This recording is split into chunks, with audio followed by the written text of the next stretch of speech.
Across the nation. Raging Review. The Raging Cajuns will be a source of pride for this university, for the alumni, fans, and donors as we achieve success in the classroom, in the competitive arena, and in the community. It's about to get really fun. We're looking for dudes that will stand up. Well, Coach, let me tell you today, I'm here and I'm ready to stand up. And I challenge you, Raging Cajun Nation, to stand up with us. Stand up with us. Let's lock hand in hand and let's walk through the gates of Omaha. Hey, I love y'all boys. Let's grind every day starting today. Let's do it. Y'all ready? Alert! Alert! Ready! Who's that team ready? Who's that team ready? That's up! I got one thing to say right here. Cajuns win!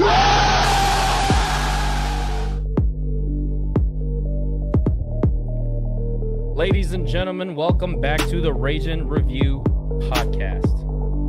Nick, Jerry, Josh with you for another scintillating edition of the podcast, Independence Bowl.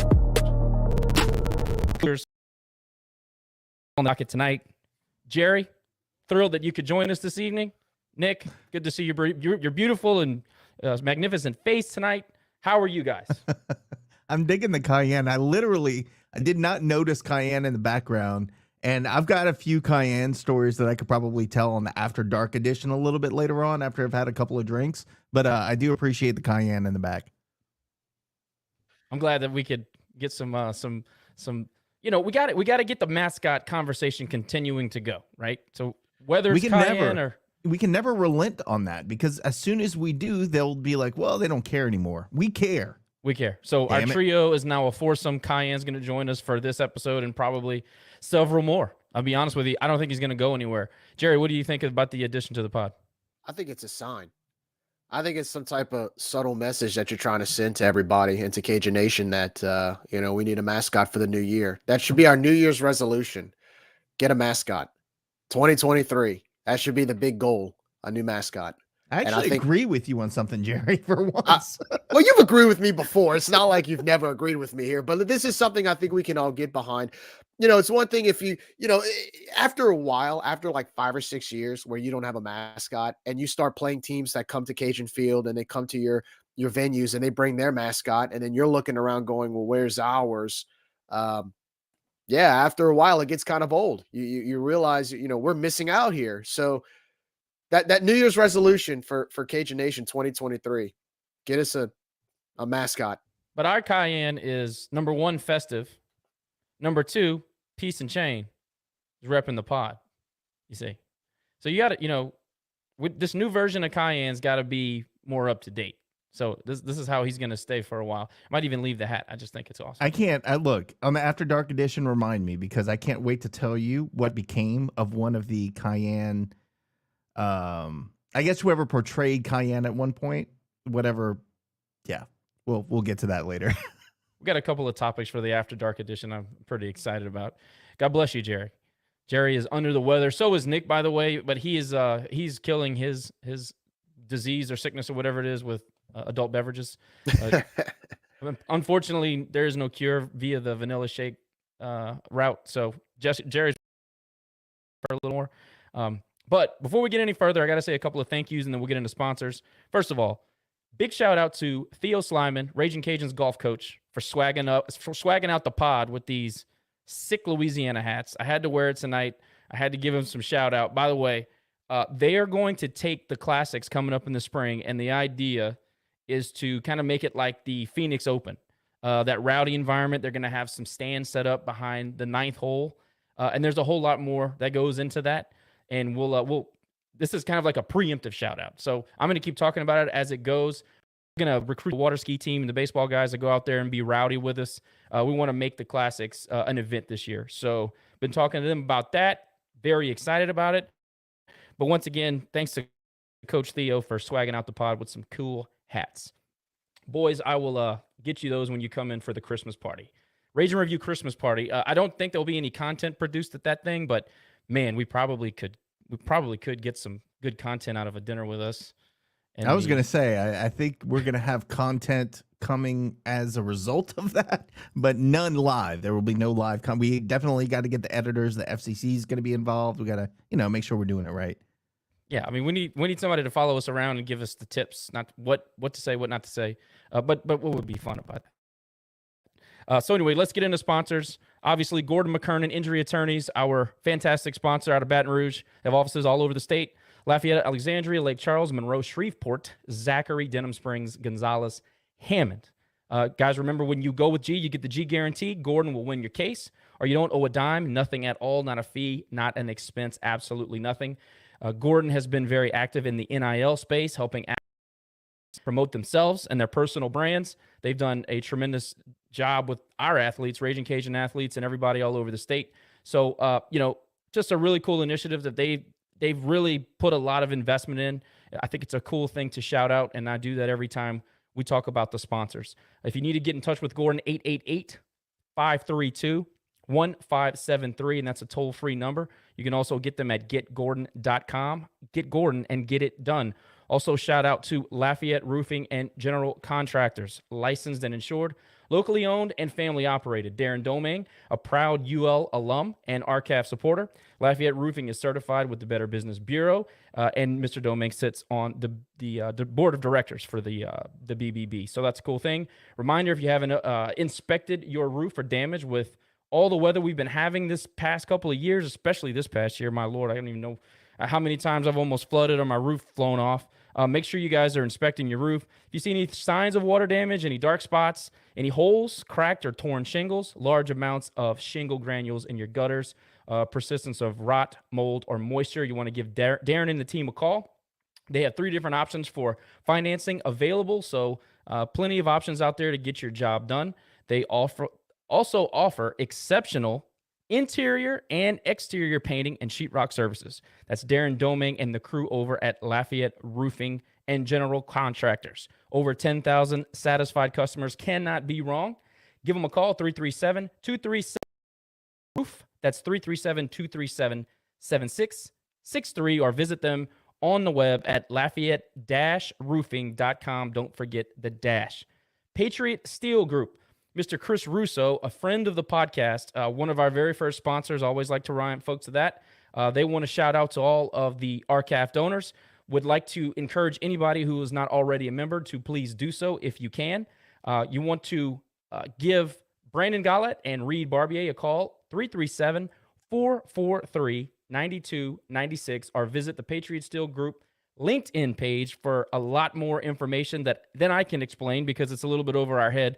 But it's a lot of steel, it's tubulars, it's pipes. They can do all sorts of things. Oil field related. They have over 100 years of experience combined in the oil field industry. Patriot Steel Group. Big thanks, big shout out.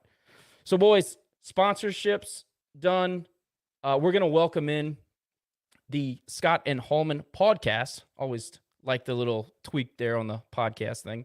I think it's cool. They do a pretty good job. I actually got an opportunity to listen to their preview of the Independence Bowl.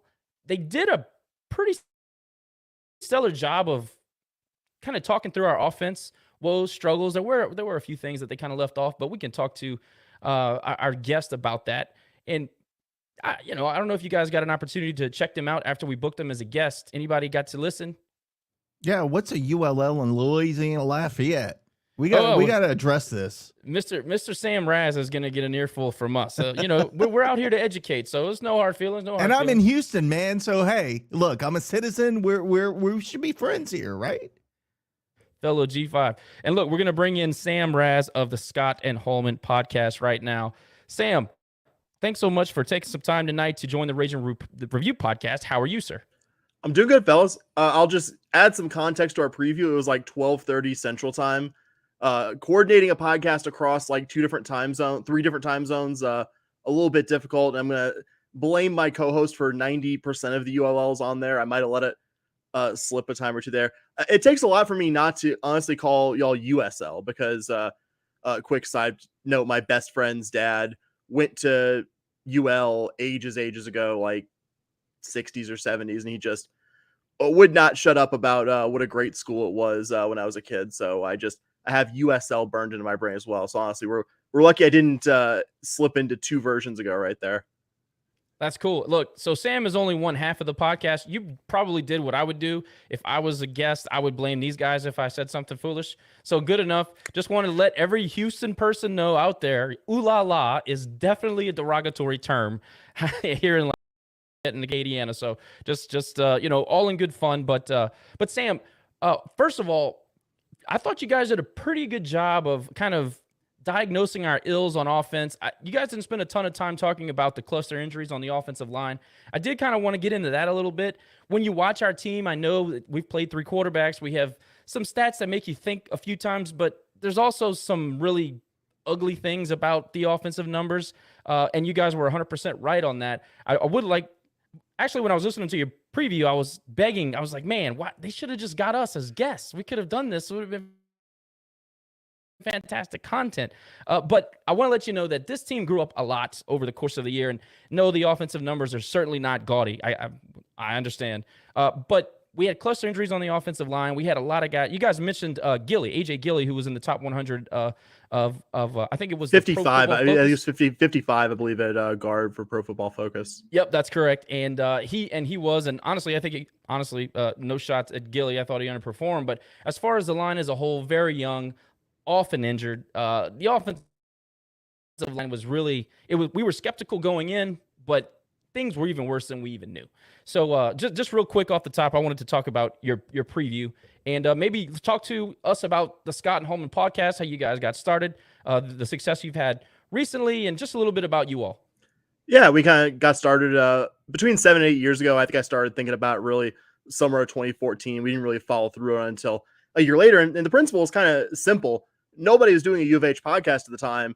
So we kind of figured, I think somewhat correctly, well, we can't do a worse job than nobody, right?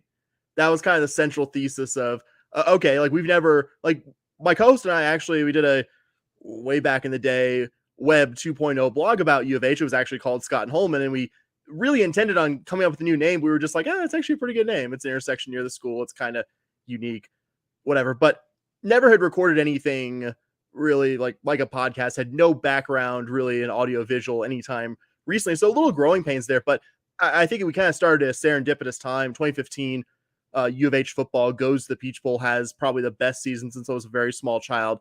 At that point, wasn't exactly when it turned around, but basketball at least started to show some signs of life. And we kind of joked with each other, what if we had decided 2 or 3 years prior when things really weren't going that great with U of H to have done a podcast? Would we have made it 20 episodes? And I don't think we were exactly sure. So a little bit of serendipity, a little bit of a void in people creating Cougar content kind of let us to exist here in the podcast space. So let's jump right into it and talk about expectations going into the season. I know we were picked at the top of the Sun Belt Conference by pretty much a unanimous vote. I think you guys were picked to finish near the top of the AAC as well. And we look around and we're like, okay, well, we're here with okay records, but certainly expected to do a little bit more this season. Tell us a little bit about really what happened with you guys this season. I can go into a long, really speech about what happened with us, but what happened with Houston and why didn't you guys really live up to those preseason expectations this year? Quick aside at the start, there's been this great thing the last week or so where our increasingly less popular football coach has framed his expectations that were put upon us. And it's just like, no, guy, you guys were very much talking in the summer about how you wanted to be this year Cincinnati, you wanted to be a championship team. And you could do we just did, I think, a 2-part deep dive podcast into the season, what went wrong about it. I think we ended up combined about 3 hours between the two shows. So you could go on and on about it, but I think if you want kind of a simple summation of it, we expected some defensive regression. The defensive regression, though, was far more, I guess, drastic than we expected. And while the offense eventually kind of looked like what we expected for Clayton Tune in year 5 of him playing college, year 4 in the Dana Holgorsen system, it eventually started to kind of look something like that. You certainly didn't see that consistently enough for the first 4 or 5 weeks of the season, and kind of coincided with 4 or 5 weeks in the season, your defense completely falling off a cliff, because there were some earlier performances where UH's defense very much kept him in against a pretty strong UTSA team, very much kept it in it on the road at Lubbock when you got just an absolutely terrible offensive performance. But by the time the offense, I think, kind of figured out what it needed to be this year, your defense just really didn't have any consistent ability to stop even the not so great offenses you face. So I think that's kind of the simple summation of how we got from being picked to be this year Cincinnati to very much not being this year Cincinnati. Yeah, and I think for us too, I think we underestimated the losses that we would have from a coaching staff perspective, a staffing perspective, and a skill position perspective. But also, you said it, and we've said it all season: consistency. Like, we've shown flashes of greatness, but I don't think we've kind of sustained that throughout the season, whether it's because of quarterback changes and injuries and that type of thing. So I think we're a little bit in the same boat there. Talk to us a little bit about the Independence Bowl. How do you guys feel about it? I know we're thrilled to be in it. We feel it's a historical bowl and the highest payout that I think right now we can get as a G5 team, unless we're playing in an NY6 Bowl. What do you guys feel about playing us in the Independence Bowl this season? I think of the options that were available to us, I think this is the best one. I'd rather be here than Boca Raton or the Military Bowl or really any of the other realistic options for what U of H's current conference has in terms of bowl tie-ins. I think I just wanted something that was drivable for the fan base against a decent opponent that's at least like somewhat in your region, that you're not, I don't know, playing someone from the Northeast that you're having to look up even as a college football sicko, that I'm having to look up basic details of like what this program is. So from that perspective, it's good. I think really, I guess you're talking about my feelings now versus what's realistic for this program versus my feelings in August. If you told me in August we were going to be 7-5 and playing in the Independence Bowl, I'd be like, ooh, the fan base is really going to be turning on us head coach, because that was not what we expected in the preseason. But I don't know, if you told me after SMU scored 77 points in 4 quarters of football against us that we'd be 7-5 and playing the Independence Bowl, I'd be like, well, I guess it didn't go as bad as it possibly could have gone. So I guess you're not going to be absolutely thrilled about it, just given the expectations of what this team was supposed to be in the preseason. But I think considering where you are, considering realistically, I think where this fan base has expected this team to be for the last month and a half, 2 months of the season, I think it's about where this team deserves to be. I don't think anyone's really, really stoked about this game, but I don't think anyone is wishing we were playing in Boca Raton or suburban DC or anything like that. Sam, there's one common opponent that both the Cajuns and the Cougars have faced this year, and that's Rice. That's pretty much your crosstown rival. The Cougars were able to get the best of them, won by 7. The Cajuns, unfortunately, got their 15-game win streak end at the hands of the Rice Owls. Talk a little bit about that game as far as terms of how it translates to our bowl game. From what you saw, if you did see it when the Cajuns played Rice as opposed to when the Cougars were able to squeak one out. Yeah, I was able to. I think in real time, I watched, I think 2.5 quarters. I always have multiple screens going on. I was kind of curious about this one. I think I watched about 2.5 quarters of Rice and UL in real time. I don't know if we could tell anything really useful about either of these teams, just because of when that happened in the season versus now. I will say probably was a sign for both of our programs that this wasn't going to be the kind of season that met preseason expectations. And I think you were kind about describing the Cougars win as squeaking it out. It was the barest of minimums you could do to win a game in regulation that really, quite honestly, you could look at how the two teams played and be kind of surprised that U of H pulled it out, which is quite the statement on your home field against an opponent with whom really the games haven't been super competitive since 2010, around then, between the Cougars and the Owls. This was the first time in a long time that you went into this game as a Cougar fan. You're like, wow, are we going to not potentially beat Rice? It was really, if Rice ball back against us with 10 more seconds on their final possession, I genuinely think they either have gotten the 2-point conversion to win the game or gone to overtime and eventually won it. I think it was like 5 plays, 85 yards in their last possession, and I think got down to the 7 or 8 yard line and mercifully threw an incompletion, and UH ends up winning by 7. But I mean, I think it was a game the Cougars only managed 24 points offensively. They got ultimately, or 27, but they got a decisive fumble return touchdown at the end to win the thing. So I think what it showed at the time, and we probably, all of us in real time to some degree, expected this when we talked about this actually on our deep dive of the season pod. That was my point in the season where I was like, there's no way this team's a serious contender. There's no way this U of H team is an NY6 team. No way. If you're struggling this much to beat Rice, even if this is an improved Rice team, no way. This team's an absolute pretender, at least in terms of being like a serious NY6 contender. So I think that's what it told us, is that all 4 of us with our respective rooting interests of choice were in for kind of a rough ride.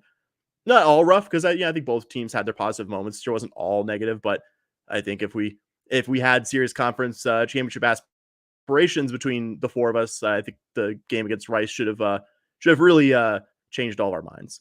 Yeah, and Jerry, if I could real quickly, I know Rice ended up winning 5 games. They had 2 games at least that they could have won, last possession type games. Rice, in my view, just was a team, lacked talent, but tough as hell. I thought they were a tough team.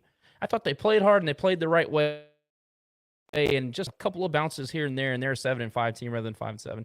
I just wanted to say that because, I don't want to feel like I'm dumping on Rice. They're not our rival. I don't know if that means anything to you, but I just remember watching that game, and I agree with you. I felt the same. There's something not right about this team, talking about the Cajuns in 2022, but I felt like Rice is definitely on the right track. They've got some tough players, and I think their little offensive coordinator, Tuiasosopo. Yep. Yeah, I think he's doing a great job. Yeah, I think they made some good shots. I think they clearly, the head coach there took less control of the offense, was clearly trying to make it less a total Stanford clone. So I think that was good. I think I was very much with you in early October that, hey, they're finally showing proof of concept. And then they just got absolutely demolished by Charlotte with an interim head coach. And I was just like, is there really something happening here? And God, I have no problem dumping on this league because we used to be in it. And it was just the worst league. Just Conference USA is such a bad league. There's no lower point in my Cougar fandom than having to be a fan of this team in Conference USA. And I did it for almost a decade, and just wouldn't wish that my worst enemy. I just wanted to tell the folks at home, we do Kusa jokes all the time. So we did not pay Sam to say that. We did not ask him to say that. That's his real feelings. Genuine organic opinion. I mean, last time I checked, we were told that it would be great to move up to a level like Conference USA, according to some certain former athletic directors. So I don't know what you're talking about, Sam. How could Houston do such a thing and leave Conference USA for the American? I mean, it's so prestigious, I know. It has USA in the name. Yeah. Bad. Unpatriotic, right? Anyway. Exactly. So moving on, what we've seen lately in bowl games, if you're not in the college football playoff, or even if you're in the college football playoff, you're seeing players opt out. Portal, they're going to the draft. They just don't want to play in the bowl game and risk injury. We had some news about the Cajuns, a few players on the Cajun squad doing the same thing. Anybody in particular for the Cougars that are sitting out the bowl game? Anybody in particular that's going to make a difference or that would create a bigger impact on Friday? Who are some players that will not be participating in the Independence Bowl for Houston? And also, what about the overall health of the roster as well? That's the surprising thing, actually. I think a lot of what I've been saying has been fairly negative about where this program is, that actually a couple of key Cougar players, I would say probably the 2 most key Cougar players, Tank Dell, top receiver, and Clayton Tune, the quarterback, are both going to be playing in this game.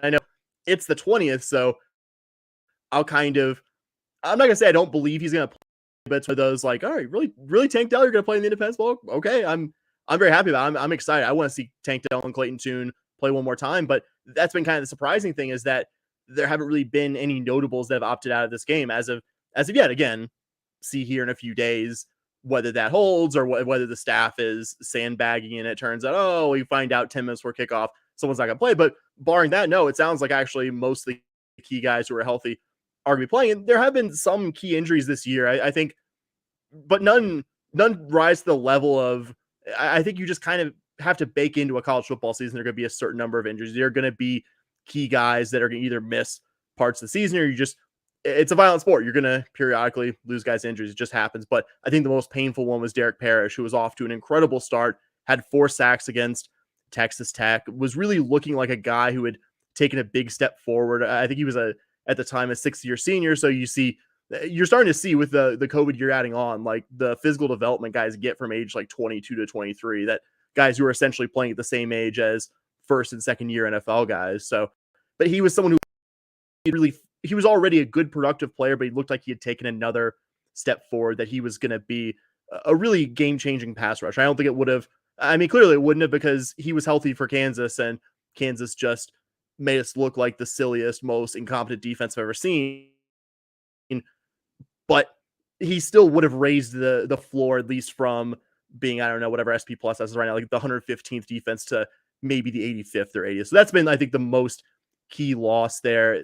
Losing him, you actually, I think, have stayed surprisingly healthy. You did lose one of your expected starting linebackers early in the season, right before Parrish, actually, a Malik Robinson, a guy who started at North Carolina. So, but I don't know. I think actually when I looked at our depth chart when it was posted last week, this is actually, I saw a couple of different guys who I hadn't seen in a few weeks. So I think you're actually coming in this one reasonably healthy. Certainly, I think the position group I'm most excited to see that bear itself out in is running back. The Cougars have had a couple really promising young guys there, Brandon Campbell and Stacey Sneed, but is seemingly keeping them both healthy at the same time has been kind of a challenge. And they were both on the pre-Indy Bowl depth chart. So I'll be excited to see potentially what those two guys maybe look like actually healthy at the same time, potentially. Josh, before you go real quickly, I did have a question for you, Sam, in regards to Coach Dana Holgorsen. I know you made a comment recently about, the expectations and what was expected of him when he took the job, going from a school like West Virginia, that's in the Big 12. And of course you're going to the Big 12 anyway, but people were kind of like raising their eyebrows because he had so much success. And then he decided to go to Houston. What is the overall perception of Coach Holgorsen, and has he reached the expectations? Is he underachieving? I know Houston paid him some good money to become the head coach. What's the overall vibe of the fan base towards Coach Holgorsen, and what like going into the Big 12, kind of familiar territory with him? What are your expectations moving forward with him as the head coach? The vibes are pretty bad right now. And I don't think it's been 100% bad. I think a lot of times we're very much prone to putting stuff into binaries that, oh, this guy is all terrible, he's done nothing but bad stuff here, or he's the greatest coach since Vince Lombardi walked this earth. And I think obviously a little bit closer to bad coach than greatest coach to walk this earth with maybe what Dan Holgorsen's done here, but he's done some legitimately good stuff. Like, he is the roster talent when he took over from Major Applewhite was absolutely horrible. Major Applewhite should never get a head coaching job in Division I FBS again for how he left this. We didn't have a single not a Division I caliber starting cornerback, a guy who I would trust to cover a receiver on the worst team in the country. They basically had to bring in the entire secondary group from scratch and things like that. And I think if for whatever reason he threw his hands up, or U of H found $20 million in the couch cushions and decided to leave now, he would be leaving a much more talented program than the one he got. So I think that needs to be stated, but also to, I think, more directly answer your question, I would say no, he hasn't met expectations. You did well last year, and you, I think, showed some genuinely good stuff, especially on the defensive side of the ball. Knew some of that was going to kind of go away because you were losing 2 NFL cornerbacks, but we figured, okay, you're going to regress a little bit on defense. There's just nowhere to go but down almost for what this defense did last year, and losing three drafted pros on your defense and a free agent in David Annini, who's been picked up on some rosters this year. You're not going to, even if you're a well-resourced group of 5 program, you're not going to immediately recover from losing that much talent. But we figured, okay, this guy's specialty is offense. You're going to see a step up kind of in conjunction with that on the offensive side of the ball. You might have to play a few more shootouts this year, but you'll finally have the offense that Dana Holgorsen was brought in to give to you. And you eventually did, and you saw it in spots, but you also mostly saw those spots against the worst teams in your schedule. And that's probably what worries me most about playing the Cajuns, is that we haven't really done well against defenses that profile like the Cajuns. So I would say he hasn't done all bad. I think, again, you'll get a fan base, either the person's the greatest coach ever, or they just are terrible and can do nothing right. And I think he's done some genuinely good stuff here, but I'm not wild about the prospects after this season of putting this roster. It's losing a lot of key guys. There are a lot of key guys that are out of eligibility this year. And in Tank Dell's case, a key guy who's not going to be playing college ball next year. And you're going to go against a much tougher league. And the staff recruiting has trended a little bit better, but maybe not the bump that even Cincinnati or UCF has seen. So I would say it's more bad than good. It's not all bad, but I think you'd struggle to find a Cougar fan right now who didn't have at least some reservations about what the program is. So it's from some reservations to can't stand the guy and wants him to get fired, which isn't, I think, the healthiest place for a program to be. The Applewhite comment is great because before we hired Hudspeth, everybody around here wanted Major Applewhite to be the coach. You guys remember that? Is that because he's from Baton Rouge? No, at the time he was the hottest OC in the country. Yeah, he was a decent OC. That's the thing that was so shocking at Houston. He was a good offensive coordinator. I think it's all because he kicked our ass when he was at Texas, and we played him that one game, and he just like took us out to the woodshed, and I think we just fell in love with him. Like, well, this guy's awesome, right? And he was young, and everybody wanted to score points, and we were just coming off a regime that didn't score any points. And well, I say that's not true. They had Ricky and Mike had a great rushing attack, but before that, I mean, it was bad. But everybody wanted him, and look what he did. So it's a funny thing, serendipitous. And then on the same note, Dana Holgorsen, you mentioned that, and you mentioned the way you guys feel about him. Have you seen his postseason resume and how he has underperformed in the postseason? It might get worse after Friday. I'm just saying, like, I read the betting stuff and kind of look at coaches' postseason performance and things like that. And I know he doesn't have a playoff resume, but like in bowl games where he's a favorite, it's not good. It's really bad, actually. I'm just gonna point out he was the coach of one of the most spectacular beatdowns of all time when they dropped 70 on Clemson. I can't remember what it was. One of the BCS bowls in 2011. I can't remember which one it was now, but they just they destroyed Clemson. And apparently that was when Dabo ended up hiring Brett Venables from Oklahoma, and that ended up being a big catalyst for us having to get subjected to Dabo Swinney on a yearly basis. Hey, was that the Pat White West Virginia team? No, I think it was a couple years after Pat White. It was that general era, but I can't remember Stedman Bailey. It was 70 to something, and Clemson ended up firing whoever they had on staff and bringing in Venables. I just remember that. But yeah, I mean, yeah, not the best run at West Virginia in bowls, certainly. And I will say though, had an absolutely masterful game plan for Auburn, and by masterful game plan I mean just repeatedly kicking ourselves. Can I use like light profanity here? Or are we oh yeah, we cuss all the time. Don't worry about it. Okay, just repeatedly kicking ourselves in the dick offensively until we finally figured it out in the last drive, and banking on our good defense, mostly keeping Auburn in check. That was our general game plan last year. I enjoy the question, light profanity. I do too. I was like, is kicking in the dick? I don't think it's full profanity. I'm not gonna use one of the 8 words you can't use on TV or whatever. We may come off as put together, but we're just a couple of goobers. It's really all it is. Speaking of, Brett Venables from Lafayette, Louisiana, another parallel. Wow. Yeah. Full circle, man. You've mentioned defense a few times, and I want to get into it. And as the resident defensive guy, I got a couple of things that I looked up. I was doing some research on the program, and I remember Houston Cougar defense in 2021 just was hellacious. I remember that very well. I went and looked up the numbers. You guys ended up being number 6 in total defense in the country. In total defense, number 6, 19th in scoring defense, and number 1 in the country on third down defense, which is something I put a huge premium on.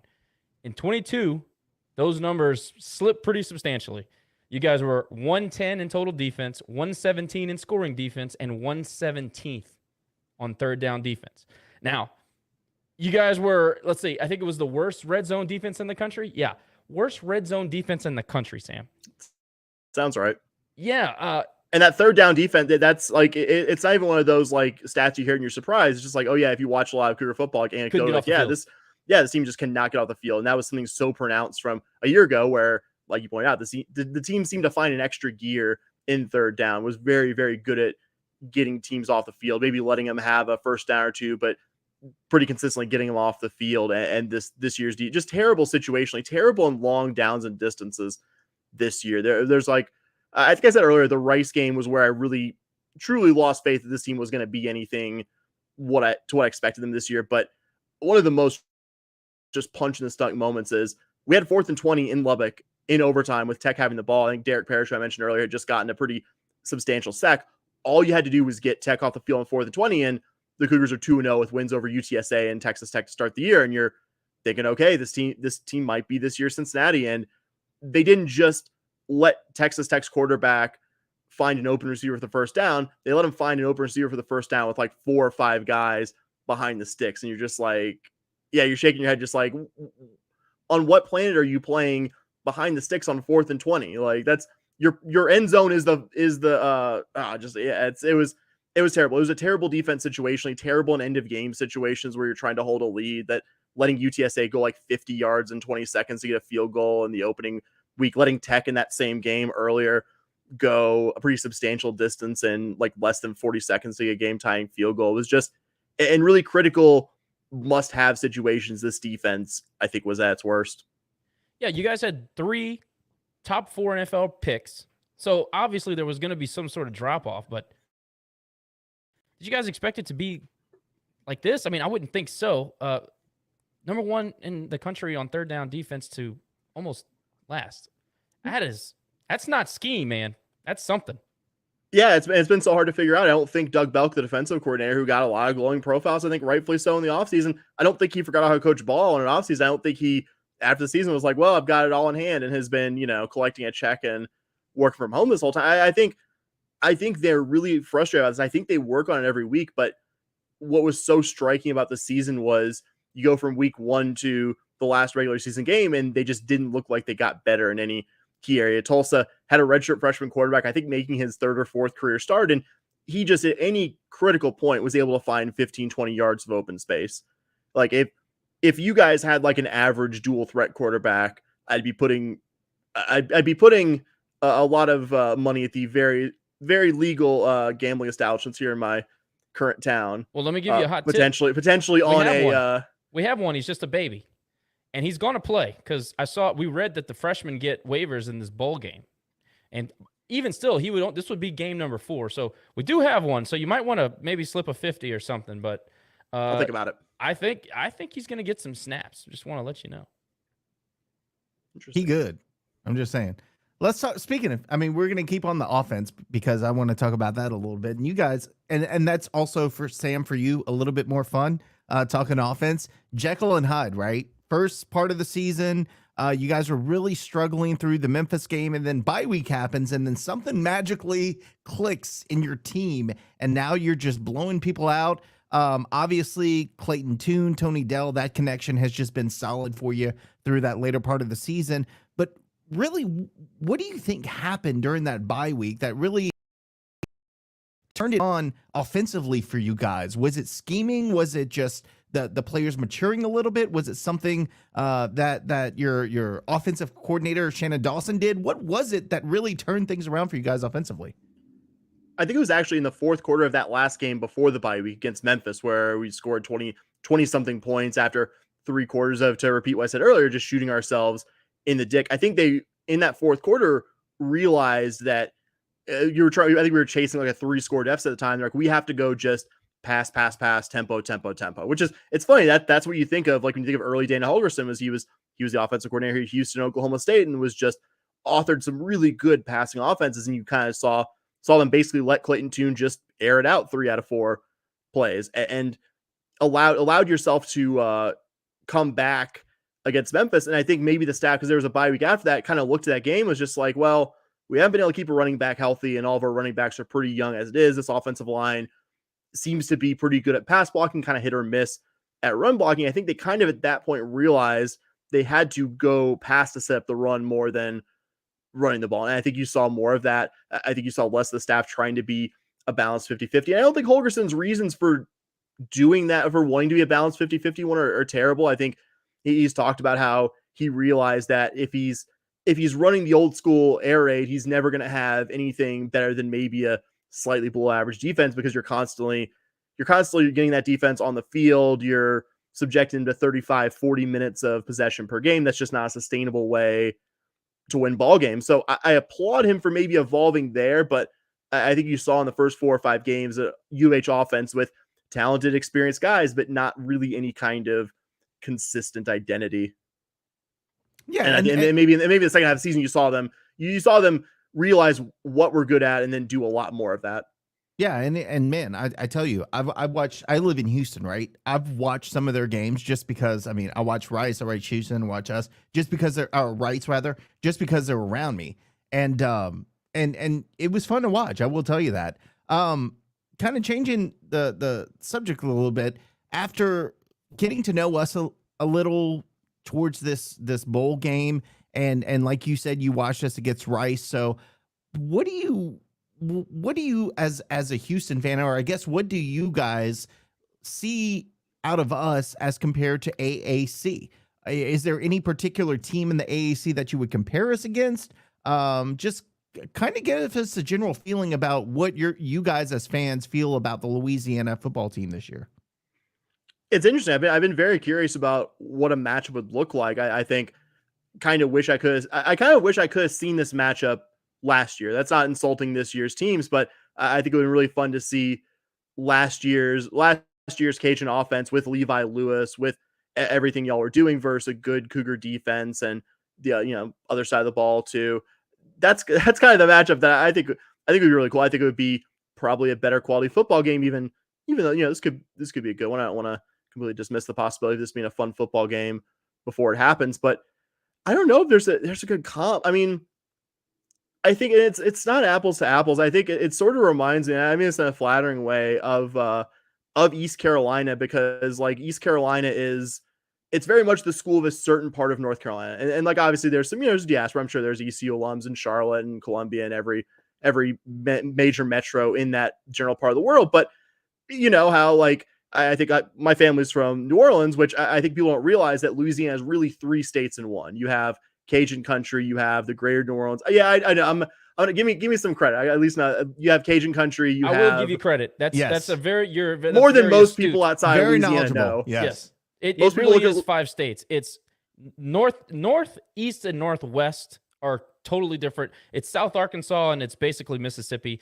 Then you got Central Louisiana, which is like, I don't even know how to describe it. You got Acadiana. Is that we call it Baton Rouge, or? Well, I don't know. I think Baton Rouge is its own thing, right? They're not. They're. I call them franchisees. Just refineries in Baton Rouge. That's all I got. Just the refinery place where you have all the smog. A big bridge where there's always traffic too. There you go. Oh, geez, don't even get me started. Yeah, no. Traumatic memories from going to visit family and crossing that one on an annual basis. But no, I think it reminds me of ECU in that it's not a perfect comparison, because I think the UL program has been quite good the last several years, and ECU has been going out of a pretty long period of not being that great by their program standards. But that it's a program that has a specific part of the state that's very much their own and very much ingrained in the local culture. It was cool when my co-host and I went to Greenville. I think 4 years ago. It was kind of cool to see it transition from being kind of your UNC and NC State stuff to when you got to the eastern part of the state, it was purple and gold everywhere. I know from my visits to Acadiana, just going through as a kid, it's very much Cajun country. And I know everyone's like, oh, it's an LSU state, but no, it's very much about Cajun country in a certain part of the state. So I'd say it's not a perfect comp for all the reasons I said earlier, but I think that's kind of the closest one I see in our current conference. Yeah, Cajun is a culture. The purple and gold, that's just an identity that people try to throw and just feel cool about. But Cajun itself is a culture, and that's what makes it so unique. I have a follow-up question to that before I turn it over to you, Josh. AAC versus Sunbelt. Obviously, you guys are leaving. Since he's leaving, they're adding a bunch of Conference USA teams to the AAC. Tell us what you guys think about where the Sun Belt is in relation to the current G5. There won't be a G5 going forward in a couple of years, but talk about where you feel, looking at the teams in the Sun Belt versus AAC, where do you think the pecking order is as far as the quote G5 is right now, or going forward, I guess, into the future?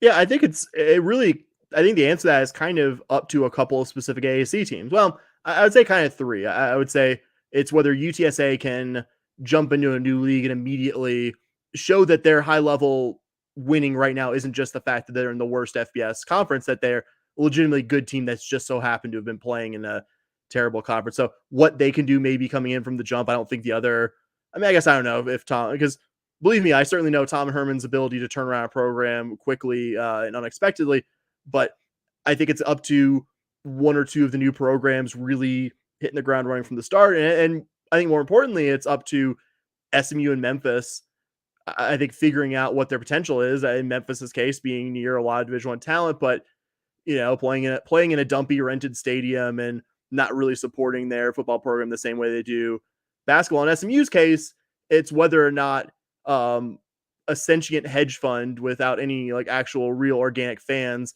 can still pump enough money into a program and also be in a recruiting rich region enough to eventually turn that into being an 11 or 12 win team. But if those programs stay what they are right now, middle, maybe probably going to be a little bit better just by virtue of 2 or 3 top teams leaving. But if they're not, those two programs are drastically better and you don't get something positive from one of the 1 or 2 teams that's coming in, or I guess someone like ECU who's been decent but not great taking a step up, I think, I'm not just saying this to flatter the people I'm on with, I think unless you see some serious improvement from the remaining programs, I think it is kind of Sunbelt, AAC, kind of in that order. I don't think there's a drastic difference, honestly, between the conferences. I think some of that also on the Sunbelt side, it's on Texas State figuring out how to build a winning football program.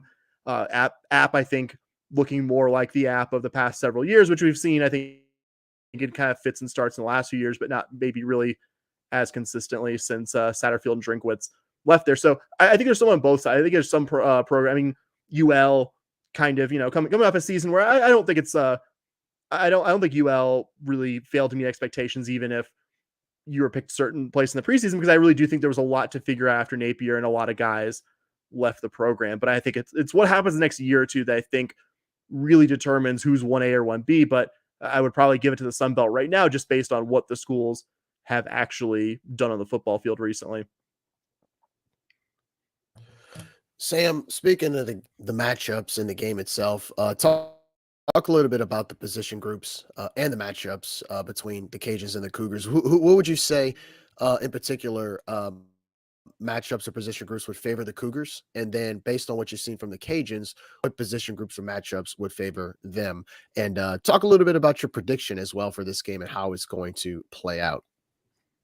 I would say probably the most favorable matchup for the Cajuns is just until I see it otherwise, I can't believe this Cougar secondary can really stop anyone from throwing the ball. I mean, I'm sure he's going to be a great college quarterback, but Kurt Warner's true freshman son threw for nearly 500 yards against us on our home field, and it was just all dinks and dunks and what have you. So I refuse. Who knows? The game might end up proving me completely wrong, but I refuse to give the benefit of the doubt to this Cougar secondary. So I would say, really at this point, any passing game against this Cougar secondary to me is it's not a matchup you're feeling great with if you're a Cougar fan.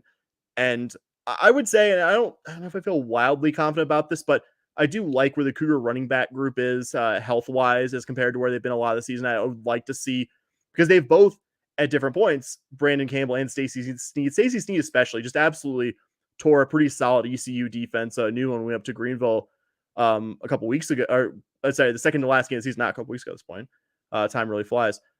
But I thought I saw that the Cajuns had struggled stopping the run in some of the recent games. I know one of y'all's top pass rushers is not playing this one. So I would guess it's a Cougar running attack, but I mean, I don't know if that group's giving it to me consistently enough to really feel wildly confident about that. I think the matchup I'm actually most excited about in this one, because I think it's a good strength for strength matchup. You probably heard me on the podcast talk about it, is this Cougar passing attack against this Cajun secondary, because that secondary does have all its key guys. The Cougar passing offense, at least as of right now, does have all of its key guys there. And I really like seeing I really like seeing a team's strength on another team's strength, and I think that's going to be a really good matchup. Probably the matchup that's going to dictate. Can the Cougars for the first time this year establish a passing attack against a really stingy secondary? And I think the answer to that, if the Cougars can throw for a fair amount of yards against the Cajuns, which I think is a pretty big if, then I feel pretty good about the Cougars' chances. But like I said, I think at the top, it's been not consistent against the defenses that have the Cajuns profiled at this point. Couldn't agree more. I think the best football games are built on strength versus strength matchups. There's no question that Tune and that passing attack is the strength of your football team. I think that there's no question. I've probably said it every episode from the beginning of this season to now that our secondary was the backbone and really the heart and soul of our team. I hate that, that Andre Jones is not going to be able to play. Look, he's preparing for a career, so I understand it. I'm not mad at all. He's a friend of the pod, and I hope the best for him, but could really use him on Friday. But Sam, really appreciate your candor. Thanks for spending some time with us. I know we kept you a little bit longer than expected, but really good information and really honest and solid answers. I appreciate that. Please let the audience know where to find you and your co-hosts and all the content that you guys produce. Yeah, and thanks for having me, fellas. I've really enjoyed it. I've really enjoyed talking about this bowl. Probably more than I've enjoyed talking about this bowl game in any other form or fashion. But you can find us on Twitter, probably our most active social media platform at SHPAWDcast. We're pretty active on there. And we're on any social media platform. You can find Apple Podcasts, Spotify, the Scott and Holman Podcast, PAWDcast, because we're nothing else if not complete unrepentant dorks here at that show. So find us there. Hear us talk about the bowl game. Hear us add one more L than you'd prefer to hear us add to your beloved school's name, and give our thoughts at about 12:30 p.m. or 12:30 a.m. Central Time on a December 23rd bowl game. Hey Sam, before you go, are you in Houston or are you outside of the area? I'm outside there. My co-host is in Houston. I am in beautiful Las Vegas, Nevada. All right. Well, tell your co-host to get in touch with us. I will gladly, if we lose the game, provide either a gumbo or a crawfish etouffee to him, home cooked. So just tell him to get in touch with me and get some Tex-Mex going. We'll have a little thing and it'll be fun. Yeah, this is brutal. I haven't had a good etouffee or boudin or anything delicious in like 6 months. So I'd be very jealous of him there. I got boudin too, so we got it covered, man. Sam Razz. Thanks, Sam. Thanks, care, fellas. Good stuff, man. Oh, it was really good. It was fun. It's always fun when the guest actually brings some real good knowledge. And that was about as good of a preview as you're going to get. Trust me, I've looked for them. Not a whole lot out there, to be honest with you. Anyway, so thanks to them. 50% of the Scott and Holman Pawdcast. Very good. So, Jerry, feeling all right, or are we all right? We're good to continue? I see you sneezing, and we're good, man. You look like shit, man. I got to be honest with you. Get a little nebulizer going over there or something, man. Yeah, no, it's this weather, man. Like the other day, I'm outside, or like a week ago, I'm putting up Christmas lights. I'm sweating outside, and then a week later, it's 45 degrees. And when you have temperature changes like this from 75 to 45 in a span of 1 or 2 days, catches up with you, especially when you have sinus issues like I do. So the Abear household has been a petri dish for the last few weeks of sicknesses and stuff, but we're gonna get through it. We're gonna grind through it.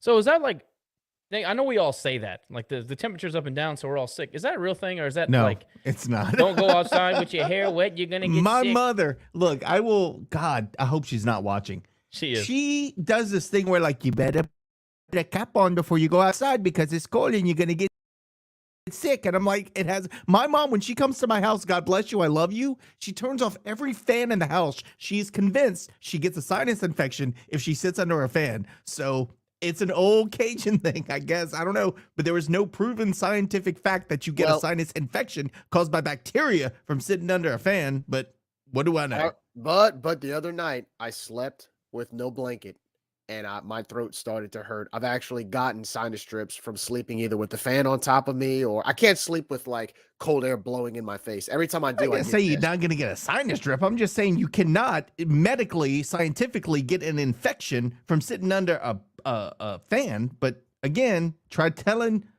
Grammy that, and she can't tell Cajun people anything. Hey, it can mess with your sinuses though, like it is mine. So unfortunately, I was on the the short end of the stick there. But It's like gonna the keep old going.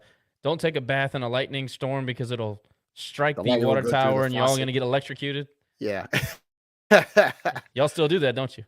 I don't. Nick I didn't do say not anything. I do not take a shower during a lightning storm. Are you Or crazy? use a landline, right? You can't use a landline either. You get struck. You get Well, struck. who has a Stay away from landline the anymore? window. Don't sit by the window either. Jerry, do you have a landline? Be honest. No. I actually years He's back still got dial-up. You kidding didn't me? even know I had it. And this random bill was coming in every month, and I'm like, what is this? I thought it was part of the internet package, and come to find out it was a phone line to a phone that didn't even ring. So I'm like, man, if I could have saved so much money over the last 2 or 3 years before that, if I would have known that it was part of the phone package that I didn't even know existed. Get a little rotary dial. Like do the one with the, hello. I just assume that's what you used. I'm gonna lie. Hey, look, we're in the spirit of Christmas. If you watch It's a Tradition, It's a Wonderful Life, right? Christmas Eve, and they're talking on it's almost like a gramophone / what's the wall phone where they're holding it up here. Hello, see, I particularly like your accent. That changes. Jerry does really good. Yeah, no, he really does. does really good. The transatlantic. Yes, yeah, no, you do a good job of. Have you heard of dude Jay Walker? It's spectacular. Oh my gosh. I could probably do one. Anyway, we can probably do the next 3 topics all in one because obviously they all kind of have to do with each other. I mentioned Andre Jones in the interview. He's going to the NFL. He's preparing for the NFL. Not going to play. Chris Smith not expected to play. Well, obviously we know that Mike Jefferson's not going to play. Those are 3 major contributors for us. Will definitely impact the game, especially considering all of. I mean, look, we don't have another wide receiver over 300 yards. That's how important Michael Jefferson is to this offense. Andre Jones is going to the East-West Shrine Bowl. So that's how important he is. And Chris Smith has just been everything back for 4 years. Those are major contributors. It will definitely impact our offense. Do I think we can score points? Of course I do. But our offense will definitely be impacted. I think that the linebacking crew has evolved to the point that losing Andre is no question a blow, but I think that we'll be able to cover up that loss a little bit better than we will when we miss Chris Smith and obviously Jefferson, who's been in everything for us. Thoughts on those guys not being able to play?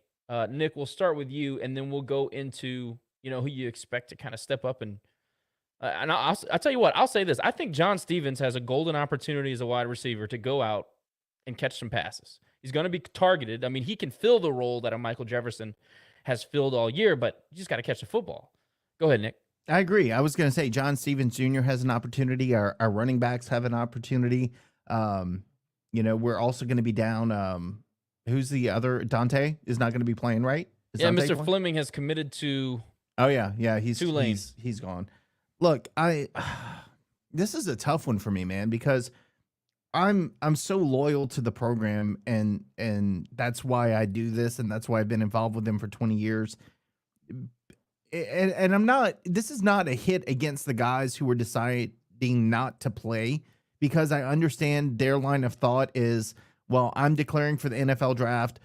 But if I'm on a team and I currently work on a team, if I am going to another firm next month, I'm going to do everything for my team right now that I can to help them be successful for when I go. And if that means I may take a step back or something may happen to me in the interim that may affect me going to the other place, that's neither here or there. My commitment is to the team at this very time. I appreciate what Zion is doing because he's staying. Zion Hill-Green is going to go into the draft, but he's like, you know what? I'm still going to play because I'm a team guy. I'm not a me guy. Well, he's also going to set the school record in sacks. And that too, right? I think that's important to him. Maybe it not, but I think it is. It is, but it's tough for me. Again, this is not a hit on any of those guys, but it's just for me, if I were a player, I get the money thing and I get the NFL thing and I get all that stuff. But all the guys that have been through so much stuff for these last 4 years, 3 years, 2 years, however long you've been here, I want to get this win for them. And that's why I struggle with it, because I feel like it's a me thing that I'm not going to play. And it's not a team thing where I want to do, it's a community and I want to do what's best for the team and I want to get the win and I want to show my appreciation and thanks. So it's, again, it's not a hit on anyone. I don't want anybody to take this the wrong way, but it's disappointing for me as a fan sitting back and saying, I get that you want to play at the next level. I wish you the best. I'm going to support you regardless of your decision. But then again, I look at the guys who decided to stay and play this game and think this would help them. And it's a conflicting kind of feeling inside of me, I think it's a small example of a bigger problem in college football, is that there's no, to me, the commitment level has really dwindled over the last decade or so with NIL and the transfer rules and the portal. And it really is indicative of players just, they just want the opportunity to get recognized and stand out in a way where it doesn't matter where they go. It doesn't matter where they leave or who they leave, as long as they have that opportunity to spotlight them. And I think sitting out of bowl games, and you really started to see it a few years ago. One of the biggest examples was whenever UCF beat Auburn, right? Everybody's talking about how big of a win that was for UCF. Auburn had their fourth string, basically their entire fourth string defense playing because everybody else opted out or sat out. And I think Coach Saban was the one that said it a few years ago. Somebody had asked him, why are you seeing so many players sit out? And he said it. He's like, well, you guys, the media, you promote the college football playoff. So for those who aren't participating in the playoff, why should they play? If you got a player that is, one game away from finishing his collegiate career and he's a first round pick, why go into a bowl game that pretty much is meaningless? I mean, yeah, you win a trophy and a ring, but you've got multi-million reasons to go and move forward to the draft because of the multi-million-dollar contract you're about to sign. Why risk the injury? So it's kind of a catch-22 for me. I understand that. At the same time, it's I guess a good example would be Deion Sanders. We all know he just took the job at Colorado. Very happy for Coach Prime. He's going to do great there. But if you notice, he multitasks just like he did playing football and baseball, where for a good 2 weeks, he was between Colorado and Jackson State coaching both teams because he wanted to go back to Jackson State and finish what he started. Now, Jackson State didn't win the Celebration Bowl, but he kept going back and forth, taking charter flights from Boulder to Jackson every other day because he wanted to finish what he started and he wanted his players to finish what they started. To your point, Nick, I kind of wish that some players still kind of had that mindset of, look, I've been going through blood, sweat, and tears running up that Cajun Field Hill on a January morning where it's 20 degrees outside. I at least, to me, it's like, just finish this game, finish this one game. And also, like, this is an opportunity to really show out against Houston, a team that's going to the Big 12 in a year. This is a chance to play on national TV against a good quality opponent. And if you have a great game, that might up your draft stock if you want to go pro. So, I'm like you. Look, I don't fault the players for wanting to do that because after a while, they're going to have to look out for their career. But on the other hand, selfishly, I kind of wish they would come back for one more game because they put the blood, sweat, and tears into this program.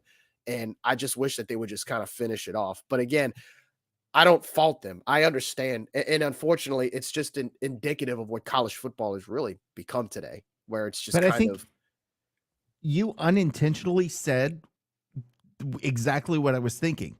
My career. My millions of what if I get injured? What if I this? What if I that? It's an I world. And there's no more team. There's no more it's us. It's we're in this together. And it's part of, like you said, a bigger problem with NIL, transfer portal. The UTSA coach, what is it? Trailer just came out and said, NCAA do something about tampering.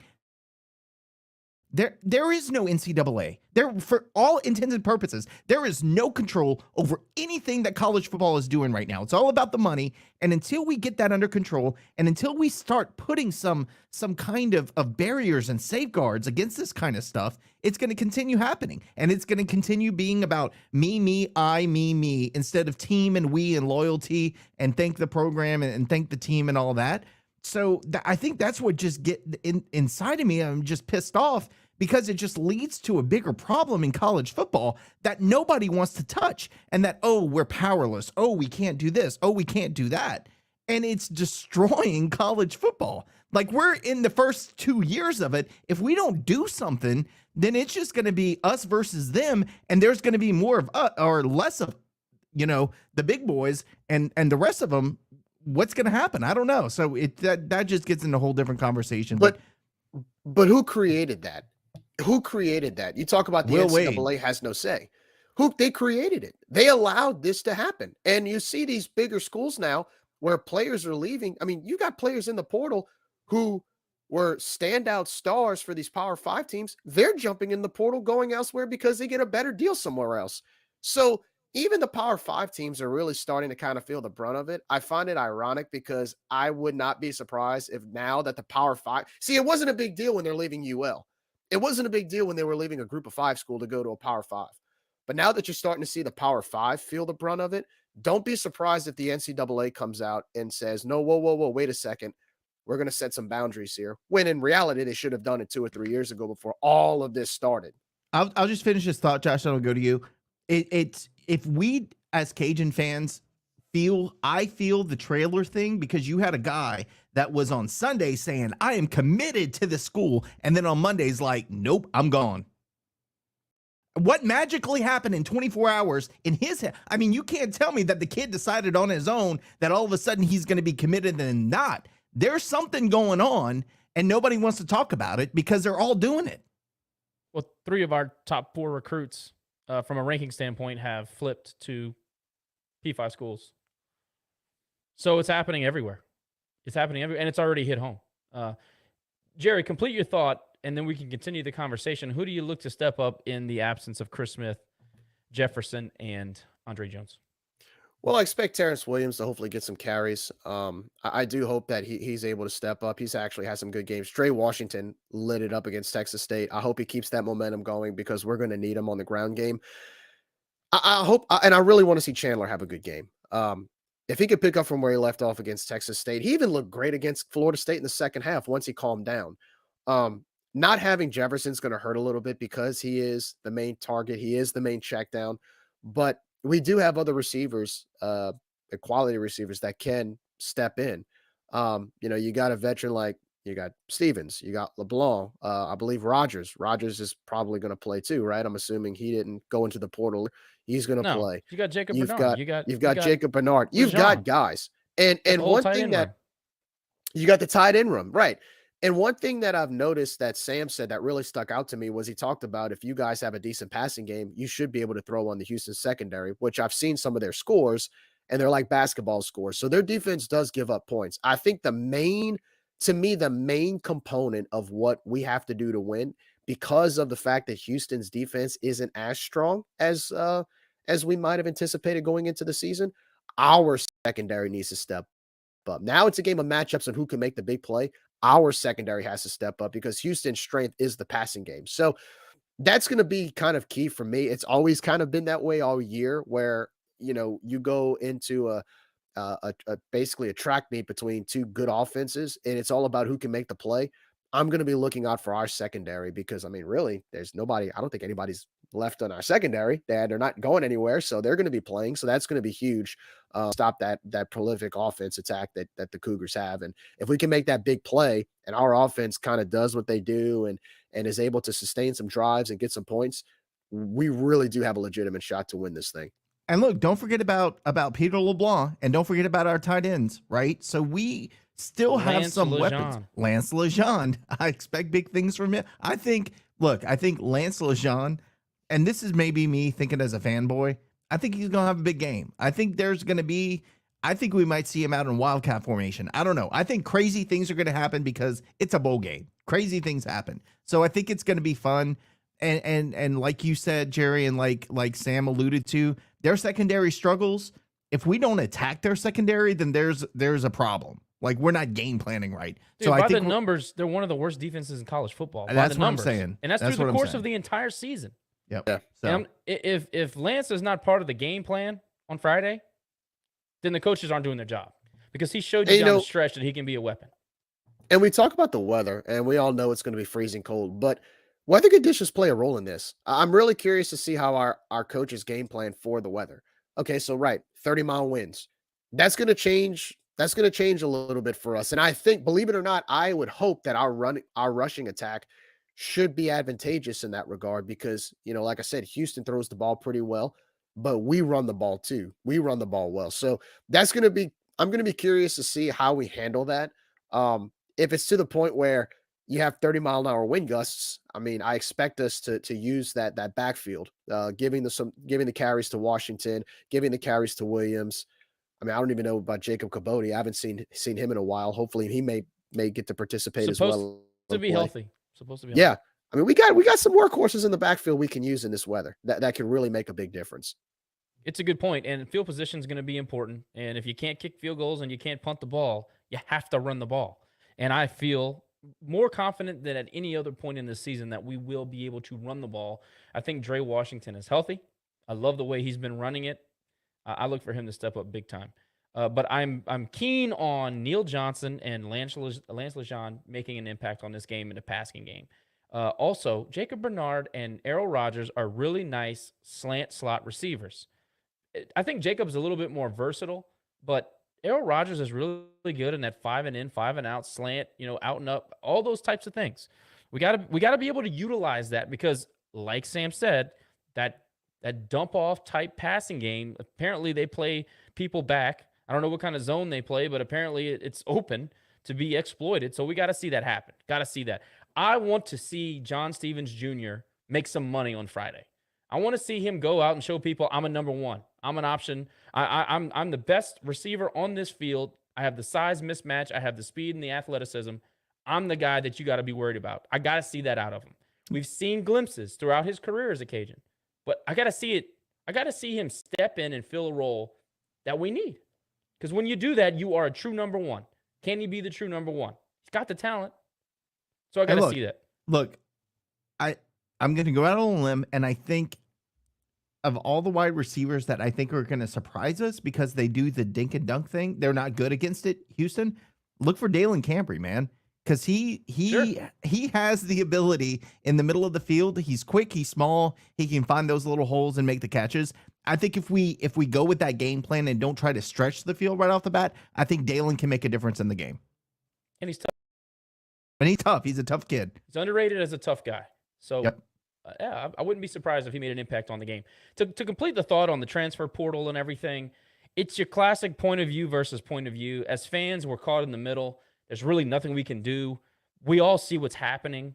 I get 100% why. Like Ryan made a point earlier about Bryce Young playing in his bowl game. Bryce Young is a blue chip Heisman winning quarterback. He could literally have his right arm ripped off and he would still get drafted. Andre Jones is a fringe.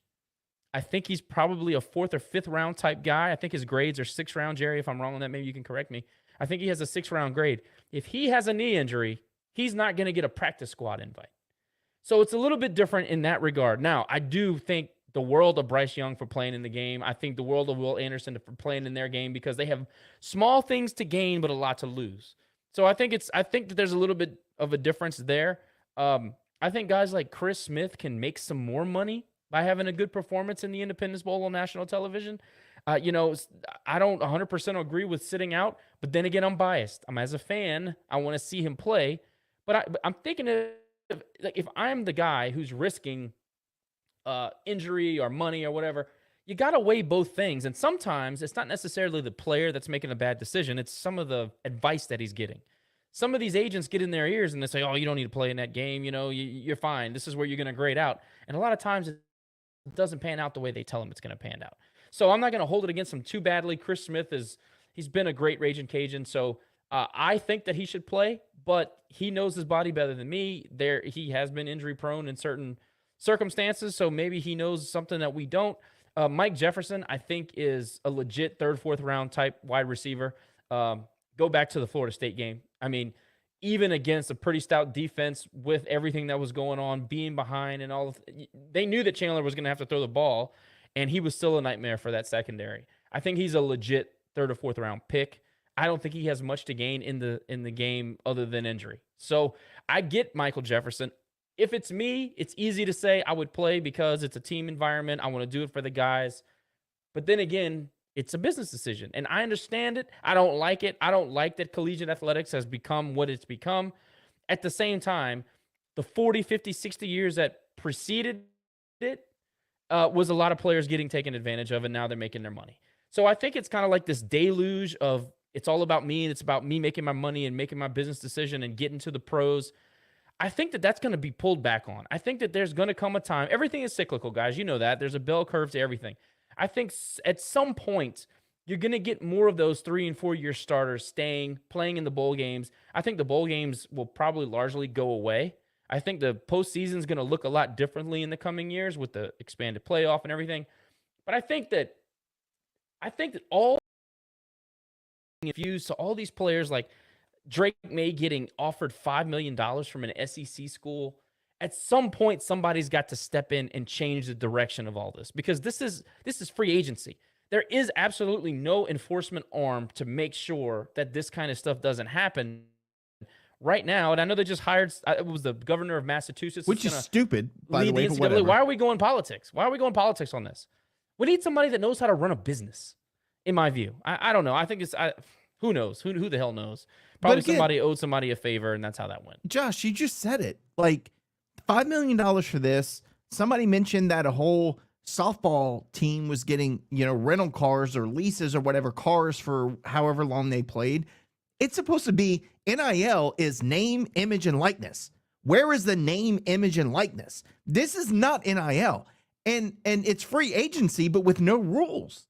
Like, how do you, I can't understand how an organization that is supposed to oversee the entirety of college athletics can't, one, foresee that NIL is going to become a thing, and two, put some kind of structure around it. No, it's just free for all. And yeah, I get it. There's going to be some, probably down the road, there's going to be some structure around it, because like you said, the big teams are going to hurt. So God forbid Alabama gets hurt by it. Well, then we need to pay attention. But by the time we get there, what other teams are going to suffer and maybe even not exist or drop down to a level that's not relevant. So something's got to happen soon. We can't just sit on this for another 10 years, because I'll tell you what, we ain't got the money in the city of Lafayette to support the NIL against all these SEC teams that are in our recruiting territory. Well, certainly not the way we promote our brand. That's for damn sure. Well, that's a whole other story. I think we are also lying to ourselves if we don't think that these people who are championing the NIL legislation and really rooting for it, I think we're lying to ourselves if we didn't know that they knew what this was going to be. 100%. Because first of all, it was already happening in lots of different corners of college football, but now it's wide out in the open. You can do whatever you want. So nobody's the bad guy anymore. I don't know. I see it totally differently. From a lot of people, not you guys, we talk about this all the time, but from a lot of people, they're just so shocked that there's no oversight and all this stuff. This was always going to happen. This is not a surprise to anybody that paid attention to college, the business of college sports, for sure. And I know about the Ed O'Bannon case, and I know all that stuff. But look at the people who were pro this. Look at the people who were pro NIL all along. They were always going to stand the game. And we were always going to, the G5, the lower level schools, we were always going to stand to struggle when this got kicked into effect. Jerry, what you got? Again, I think what's happened is you're starting to see some of the P5s get a taste of their own medicine. You're starting to see some of their star players leave. And now again, it's just funny because I do think that's going to kick off a wave of action by the NCAA and all these different could step in and say, well, we need to do something. But it's unfortunate that that's what it takes, instead of, again, having a little bit of oversight beforehand and not having this, this whole entire thing just collapse just for the benefit of a few people, whether it's legislators, whether it's certain schools, whether it's donors and benefactors. We all knew from the beginning this was a dumpster fire waiting to happen. It's just unfortunate that they still gave it the green light for it to get to this point. It is unfortunate, but they don't care about schools like UL, man. They just don't. They never will. If they did, then they would do things like, I don't know, scholarship limits on the what is it? I'm forgetting the term that they use. Not scholarship. The cost of attendance. What is it called? The cost of The stipend. Stipend, right? The They cost put of limits on attendance that. stipend, yes. They put costs on NIL. They put limits on that. They put limits on, I don't know, head coaches getting paid $4 million a year. Like, that is insane. So there would be some kind of reform that put limits on all these things and make it fair across the board for all of the FBS teams, but they're not going to do that. But y'all because realize it doesn't benefit them. That's why all this got to a fever pitch. You got Nick Saban making $9 million a year. They paid off all his bills, all his home, his vehicles, everything. He gets money under the table that we probably don't know about. The sponsorships, who knows how much a year he makes. And you have these kids that are giving their all for their little universities, and they go from diamonds in the rough to NFL prospects, and they get hurt in bowl games. And it's just been happening for years and years and years. So I'm not upset about it. I don't like it as a college football fan. I don't like it. I hate it. It's hard to fall in love with these players like we used to, when we know they're going to be here a year and then they're going to the next payday, or we know that they're not going to play in the bowl game because they got to watch out for themselves, which I get as an independent contractor. Totally understand. You got to look out for you. But for the health of the game, nobody can tell me that this is healthy for the game. For the long-term health of the game especially, it's bad. Across the board, it's bad. But it's like you had said, Josh. I mean, we get it. We understand why players are what they're doing. But it just goes back to the fact that it should have never gotten to this point. And it goes back to the fact that there were no boundaries that were set. It goes back to the fact that you see all of these different schools that are just losing players. And again, it's not just the group of five anymore. It's not just a group of five anymore. It's basically who can go to the highest bidder of NIL. You know, what corporation or what company or what benefactor has ties to certain schools that can pay you the most. So if a player is at, I don't know, I'm just going to throw a name out there. If a player is playing for Illinois, and Ohio State comes calling because they have some special NIL deal, most likely he's going to leave, not just because of the pageantry of what Ohio State offers, but because he's probably getting paid more. I mean, it's free agency. That's what it is. But you know what hasn't happened? But you know what hasn't happened yet, Jerry? Because we're so new into this. What happens with the kid that they pay doesn't produce? Or what happens when they promise a check and the kid doesn't get paid? We're seeing that. We're seeing both of those. We're starting to see it. Exactly. We're starting to see it. We're starting to see players not produce as what promised. We're starting to see the fact that, you know, some of these players weren't getting paid on that schedule that they were promised. I mean, or even better, you have a team across the basin that had a quarterback that got paid and then was like, you know what? I'm out. I'm not even going to play this season. And because of all of those things, I think that there will be a time where things start to go sideways. So it's unfortunate that's going to take time for it to work itself out, but I think you're going to see that happen, which will ultimately probably help us out until they fix everything to where the cream of the crop starts to, you know, benefit again. But you already see it. It's already impacting recruiting. Like I mentioned, 3 of our top 4 ranked signees have already flipped to bigger schools. Unfortunate for us. We'll probably get into it on another episode and get more, you know, in depth with the recruiting process and everything that's been said and what's going on with recruiting, because I know a lot of people have a lot of interest about that right now. We didn't prepare for that, and we don't have enough time in the show this week. We wanted to, you know, talk about the game in Houston and all that stuff, but we'll do that. We'll get into it. But you already see it impacting Cajun recruiting. Cajuns in the portal. We mentioned Dante Fleming signed with Tulane. You know, I think he's from around the New Orleans area. He's from Mississippi, but it's right around there. He went to East St. John High School, so he's right around like around Reserve, LaPlace area. So there you go. He's in the portal. We expect a couple quarterbacks to get in the portal before February. Is there anybody else that I'm leaving out? Fleming, he's out. Could have sworn there was somebody else that we talked about. Is that it, Jerry? Do you remember? I think that's it. I think we had the quarterback already in there, and then we have another. And you have to think we had a lot of quarterbacks on the roster. Well, Damian Youngblood was the first Cajun to get into the portal, and I got to be honest with you, I think that was strictly based on competition. I haven't seen any information about him signing or getting an offer with anybody else, but you know how stacked that secondary is. That's going to be a room that's going to be hard to break into. So I think that was strictly based on there's just too many people in front of me. I'm never going to play. Obviously, Fleming, I'm going to tread lightly on that. I think that he wanted to get more snaps. I'll just say that.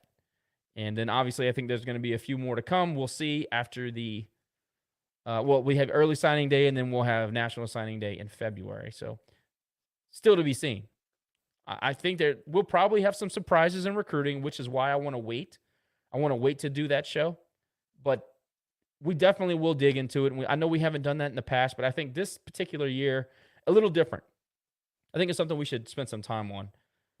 I think what's crazy is that you're starting to see players get into the portal more than once. You're seeing players do it multiple times. You know, they go, oh, I want a better opportunity here. Oh, well, no, maybe not. Now we're getting to the portal again. And I mean, not only does it set a bad precedence, but I'm sure coaches see that and go, well, why would I want to take a chance on this kid if he's not committed, if he's already in the portal twice? So that's going to be interesting to see how that pans out as well. Our staff's policy on that is as soon as you enter your name, your locker's cleared out and you're not invited back. And I think that's the way you handle it. I hate to, it's just kind of like a stone cold hearted way to handle it, but I think that's the proper way to do it. We're not sitting here letting you guys have all the options. If this is not a good fit for you, that's fine. We have a job to do here and you can go figure it out. Josh, that's the real world. If I went to my employer today and said, you know what, I'm looking at other places, they'd be like, okay, clear out your desk and see ya. Good luck. Real world. And I think that's a problem. I think that kids are not exposed to hard conversations and hard decisions and accountability. And so it's catering at a young age to, oh, how do you feel? Oh, you don't like this? Well, let's change. Oh, well, let's go here. Oh, that travel team doesn't want to work with you. Oh, we'll go to another travel team. And that's where you get to the, well, I don't like the way this guy talked to me, so I'm going to go to this school. And, oh, wait, they didn't do this, so I'm going to go to this school. And that's how we arrived here at a society. You have to think, a couple of years ago, we had a quarterback on our roster that had been at 4 different schools. He got here, and guess what? He transferred out, and he's still not playing. And he's like at his 7th different school now, and still not a starting quarterback. So how many times is he going to transfer? He's obviously not going to start. But again, it's the me. It's the how are you feeling? It's not about the team and the culture in this. It's just who we are these days. Well, Josh, what did we talk about before? You have these players that basically they enroll into the school, you know, whether it's summertime or early spring, and then they'll go into fall practice.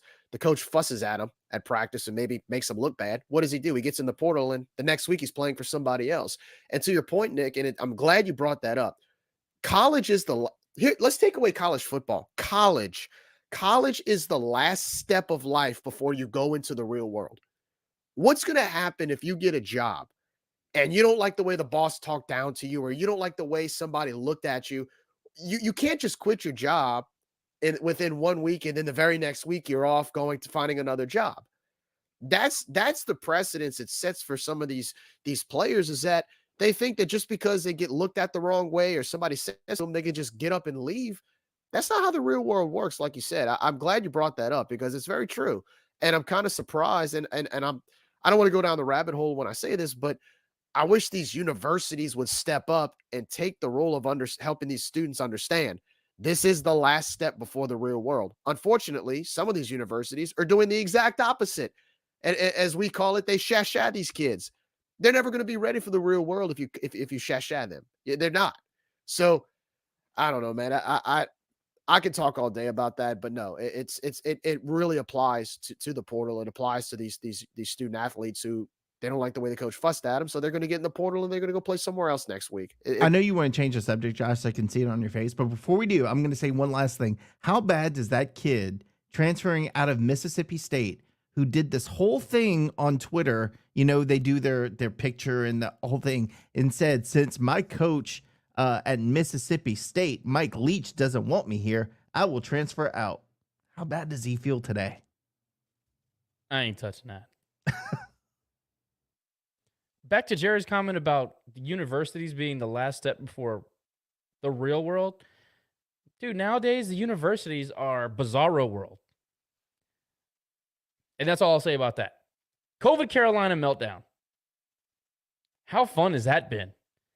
We got news today that McCall is going to go to Florida. Is that for real? Like he's really going there? That's what I've been told. I don't know if that was posted on the Twitter, but the old back channel sources are saying that McCall's going to Florida. Oh, man. You know, I Irony. Well, Have first of fun with all, that. Chadwell leaves Coastal to go to Liberty. All right. Well, back up before that. They get beat by 40 to JMU. Then they get spanked in the conference championship game. You can't forget that part. Yeah. Let's start from the beginning. But go ahead. But the conference runs through Conway. Don't forget. While screaming the conference runs through Conway, they get beat by 42 an FBS call up. Who, I mean, to JMU's credit, they're a good football team, but you still lost by 40. And then you and then you finish second place. You finish second place. No, there was another step. There was another step. Backup quarterback gets picked up for beating up a girl. Oh yeah. Forgot about that. All right. Then Chadwell takes the Liberty job. And then just went on some very strange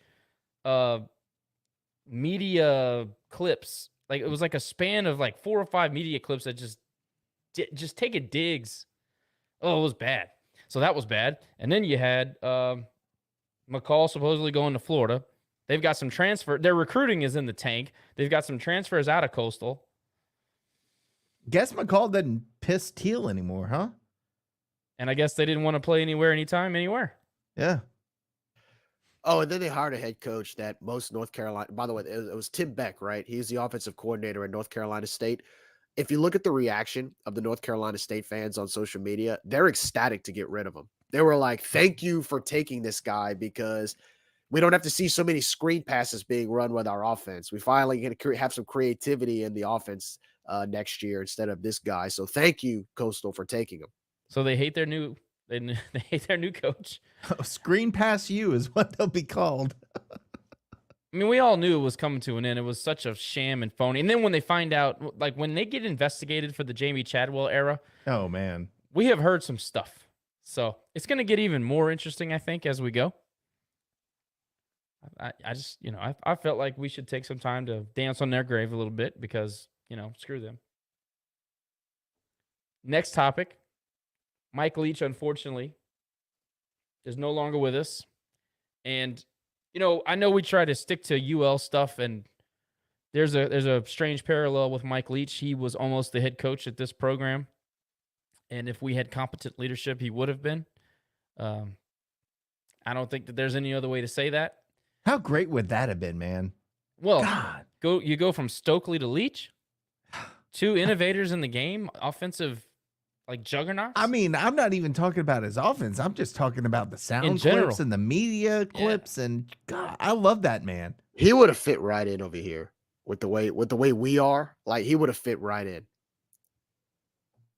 in. The content would have been, first of all, his spiels on life and the lessons and all this stuff. It would have been perfect. I feel like we didn't get enough from him. I feel like there should have been a 5-hour documentary of just Mike Leach talking about randomness. Anything.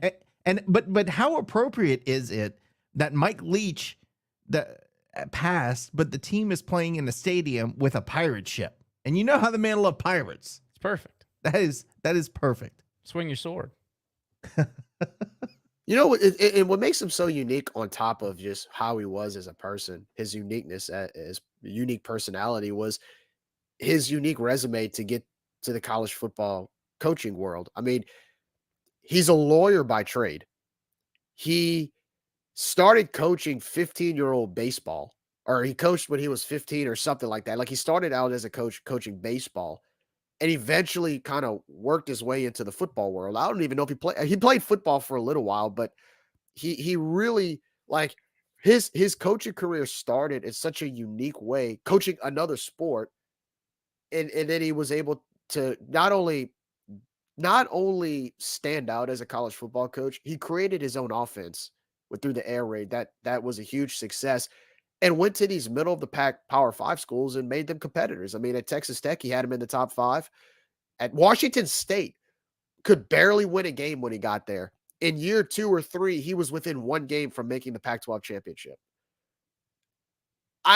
You have to be a special breed of a coach to be able to pull those off. But just he was such a great person, though, man. That's what makes it so hard. It wasn't just who he was as a coach; it was who he was as a person that hits home.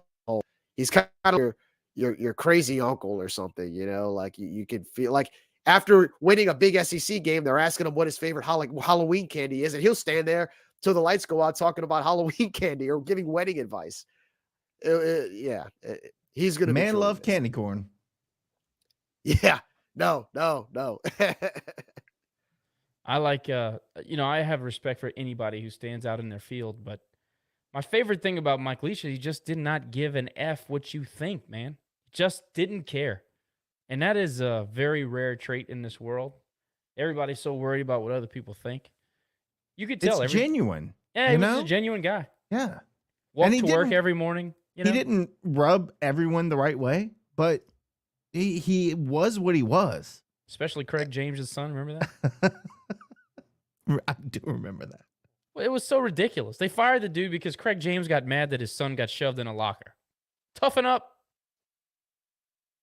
Anyway, volleyball shout out. First time in a national tournament for Kristi Gray and the Raging Cajun volleyball team. Thought it deserved a shout out. They were invited to what amounts to the women NIT in volleyball. The arrow is straight up for the volleyball team. We hope to be able to visit with said coach soon. But I thought it was worth something to say. I mean, I know they've been over for a couple of weeks, but we've just not been able to get there because we had so much stuff going on. But, hey, Coco Gillette is actually saw her at the bar on Friday. Catherine and I were getting a drink, and they were standing there. It was just gigantic, towering girl. Like, God, no wonder you're so good. You're freaking huge. Lot of good girls coming through the program right now. Our talent is very good young talent. I think the volleyball team is going to surprise the Sun Belt next season. USM, Texas State, and App State are at the top right now, and we're kind of fighting our way up there. But I'm looking forward to continuing my new fandom of volleyball. EK Long is electric when they play. I think Kristi's a shot in the arm that the program needed. It's a lot of fun to be a part of. You guys want to say anything to volleyball before we move on? Yeah, I was going to say that Heather Mazetas Fontenot really set the stage, and then Kristi is just expanding on that. And the culture that we've seen grow between Heather and Kristi is just phenomenal. And the atmosphere is I promise you there is not another. I've watched some of the games, which I've never done probably ever. Watch some of the games that were streaming online, right? And I will tell you, our atmosphere has to be the best in the entire conference. So kudos to her on her success this season. I think great things are ahead for her in the program, and it's just great to see that sport have some success this year. That's a lot of fun to watch. Yeah, congratulations to Coach Gray and her staff and her team. To make the postseason for the first time in school history is obviously a huge accomplishment, but also the culture. You see the culture of the program developing before our eyes, whether it's competing against good competition and actually staying in games. I mean, the Michigan State game, we really should have won. We were up by 2 sets and they came back and beat us. But anytime you go up against a big school like that and go toe to toe with them, that shows you that there's a cultural shift in a positive way for that program. Also too, they were very competitive in conference this year. And the atmosphere at OK Long has been second to none. I mean, we've kind of created that sort of same vibe that at the Teague and at Lamson. And anytime you do that and you get a bunch of rowdy Cajun fans together and at that type of environment that can make noise and get rowdy, you create this massive home field advantage. And not only do you do that, but you also attract recruits to come play for you because they want to be a part of that as well. So just a great job overall to the volleyball team this year.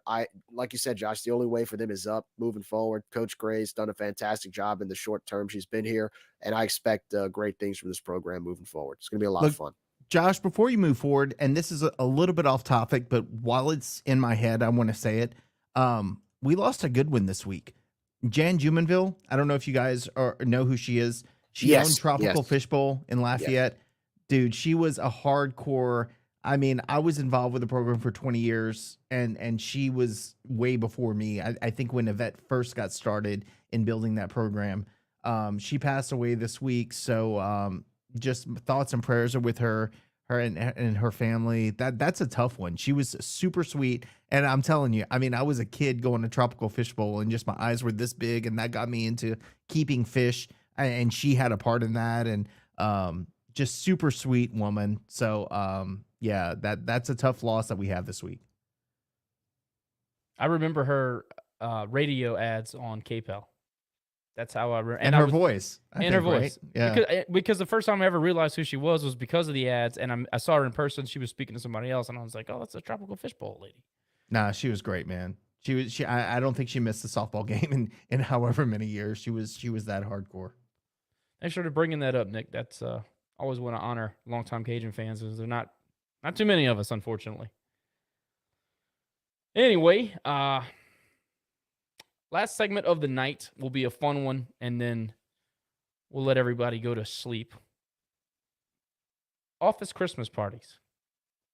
For them, against them, story.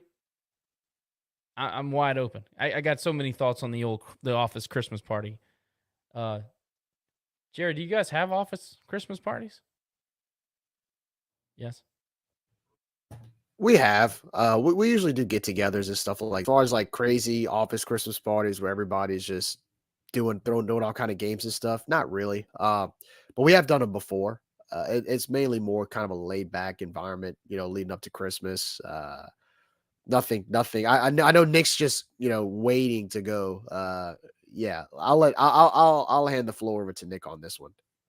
Yeah. So without losing my job, I will just say that we had some pretty crazy Christmas parties in my industry in general. If you watch Wolf of Wall Street, that was before my time, right? So there were some really crazy things going on, but thankfully there are albums with Polaroid photos that were put together when I first started working. So I first started working in my industry in about 2004, and I came across this photo album, and it was Christmas party. I mean, first of all, the photo albums had people smoking in their offices, and I mean, classic 80s and 70s stuff. It was the awesome. way it should be, you mean?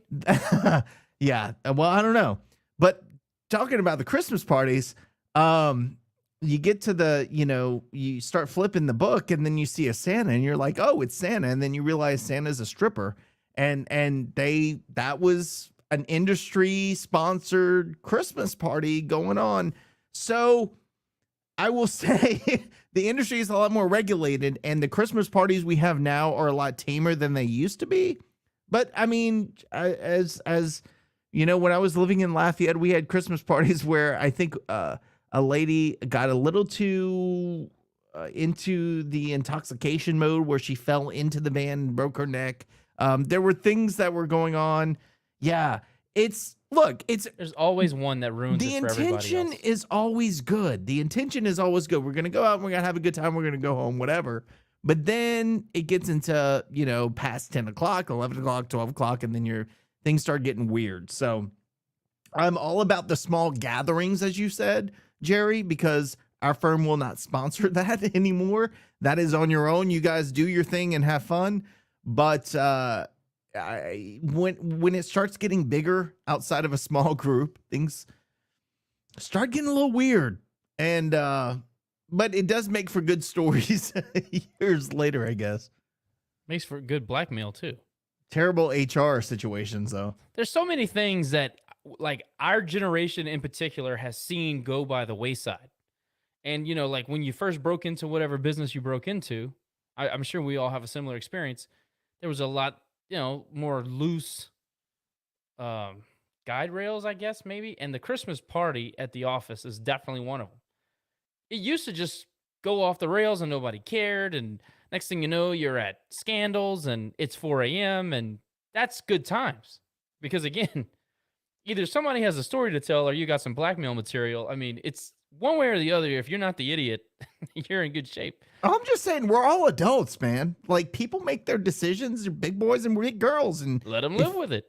Now, whether or not you want to fund that as a company, I get that part. But man, we had some good times. That's what I'm saying. It's way more fun when the company's paying. We had some really good times.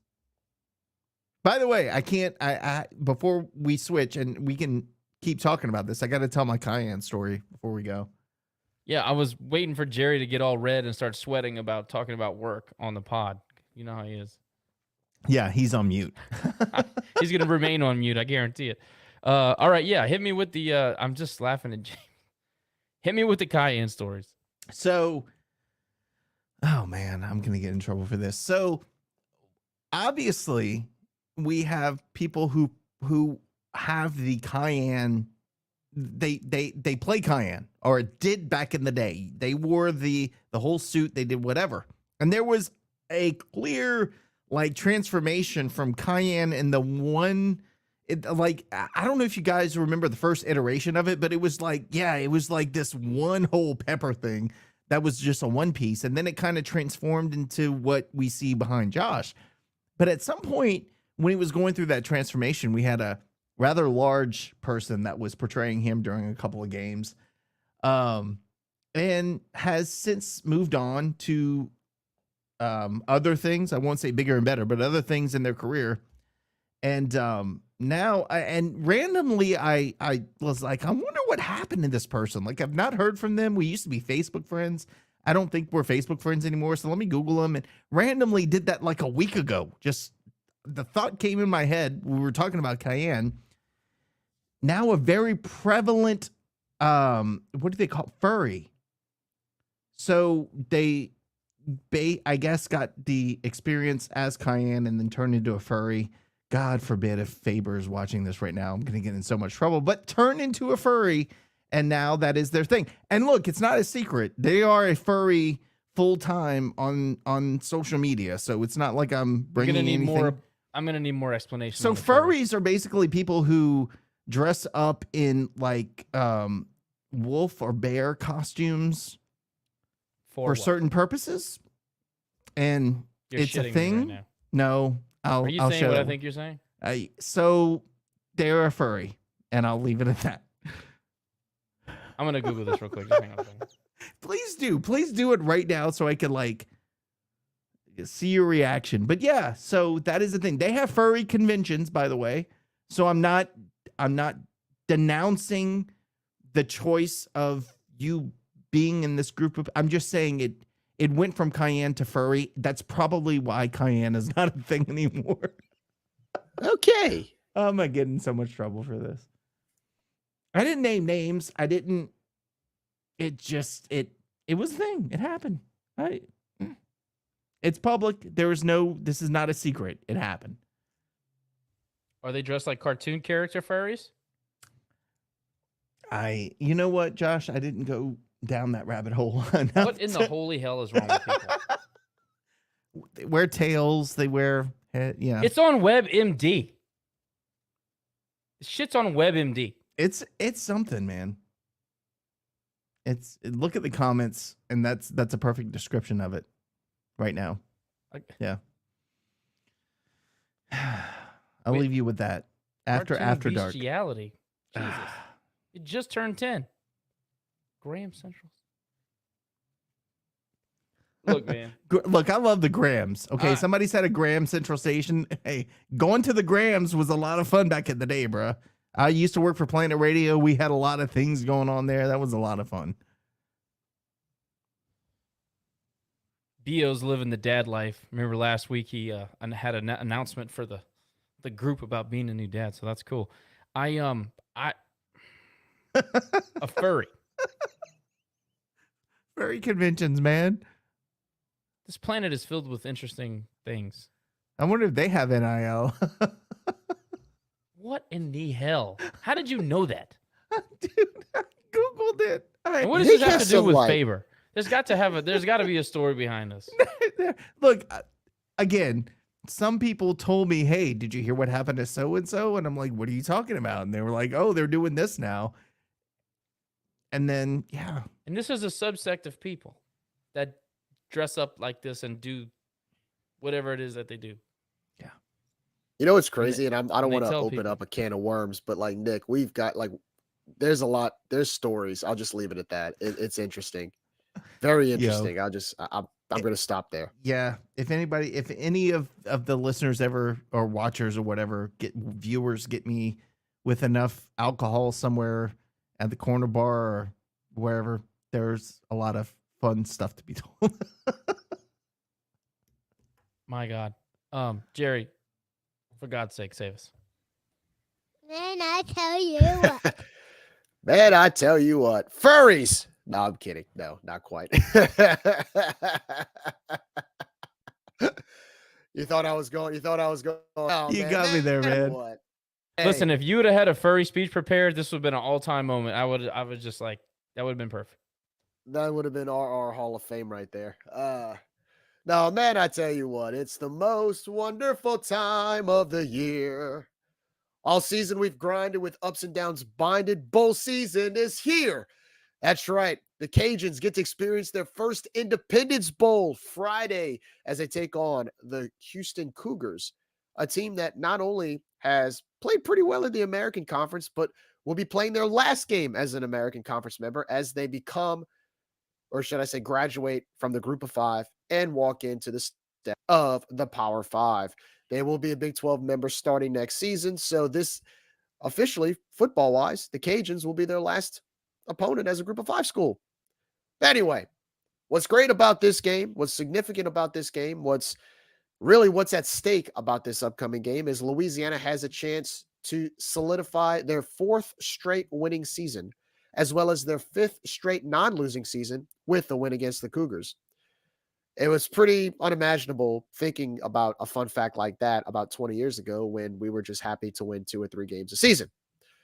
So though cold, we ask all Cajun fans attending to please be careful, travel safely, and please bundle up in this inclement weather. So to the fans, enjoy it. Enjoy this weekend. Have fun.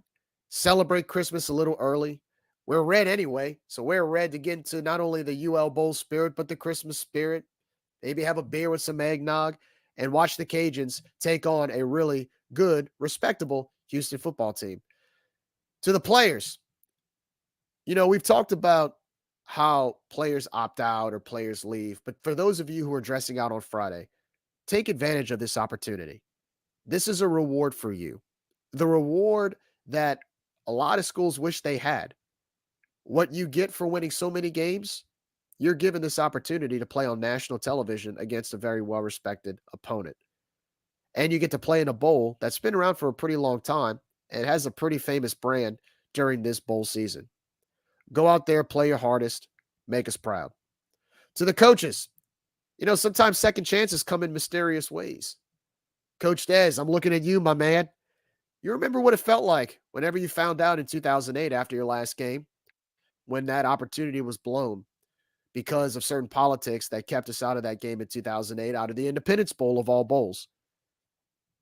And I will not mention the school that got involved in that, even though we are in their market. So Coach Dez, you know what's at stake. I know you have this team prepared. You finally get that chance to play in that Independence Bowl. Go out there, show up, show out. We have faith in you. Also, to the rest of the coaching staff, you're in Shreveport. Apparently, the school to the east claims to be the flagship of North Louisiana, so that means you're in their market. You get to play in a stadium that they claim to be one of their own.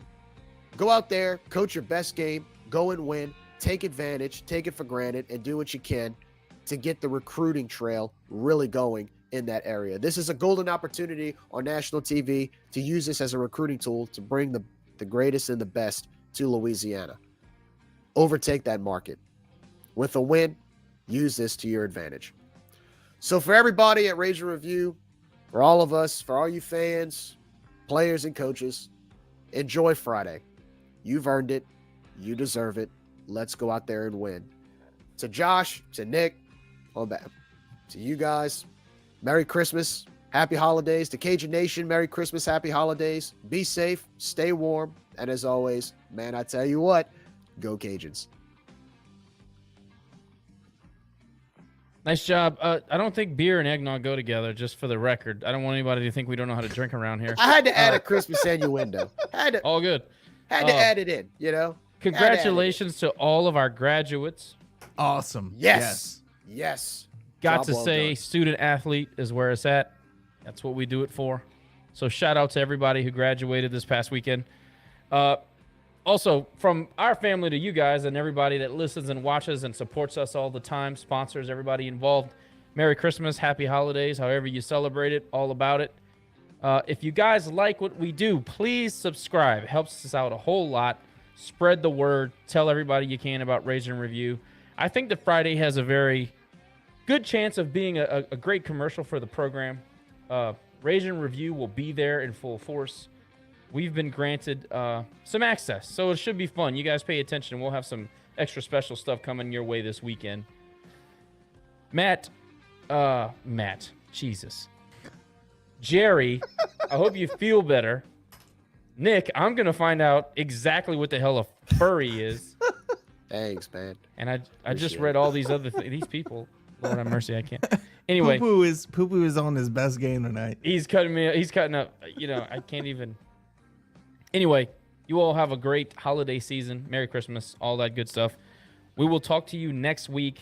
Well, actually, we'll talk to you for the post game. Nick and I will have to figure something out on Friday, but we'll be here. Yeah. We'll be here. It might be a little bit different, but we'll do our best. So, everybody, get to freaking Shreveport. No, it's going to be cold. It's been worse before, all right? It's been worse. Just get up there, wrap yourselves in blankets. Let's go support the team. Raging Cajun football one more time in 2020. Good night, everybody.